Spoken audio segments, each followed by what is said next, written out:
Derdi yalasın derde sala, derdi yalasın derde sala.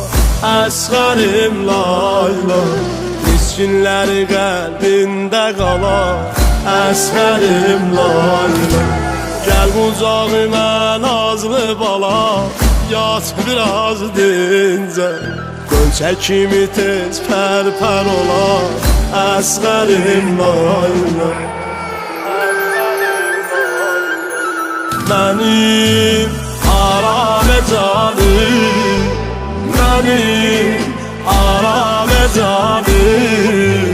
Göz aç şirin zəbanım, göz aç şirin zəbanım.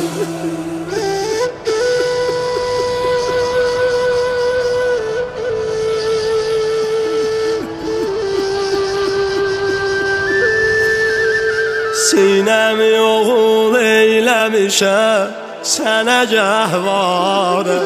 Heyf ola əlimdə gözəlim, yoxdur bir çarə. Gördüm boğazın yarəsini, qaldım ahvarə. Ey zülmü cəfa nə yorular, əsğərim layla.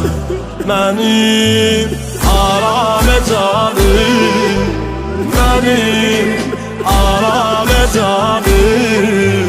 Göz aç şirin zəbanım, göz aç şirin zəbanım. Əff elə məni əllərimi bağladım oğlum. Bu keçən gecə sübhə kimi ağladım oğlum.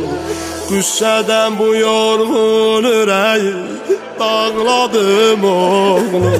Gör nələr çəkib qəmli anam, əsğərim layla. Mənim aramə canım, mənim aramə canım. Göz aç şirin zəbanım, göz aç şirin zəbanım.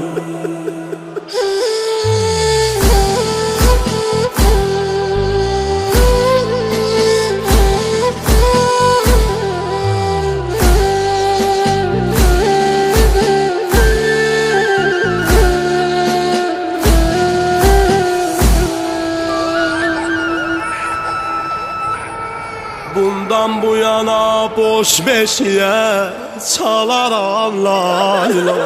Bundağı bir anlam sinəmə deyərəm layla.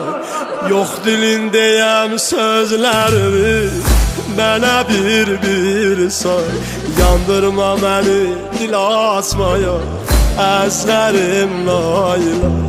Yandırma məni.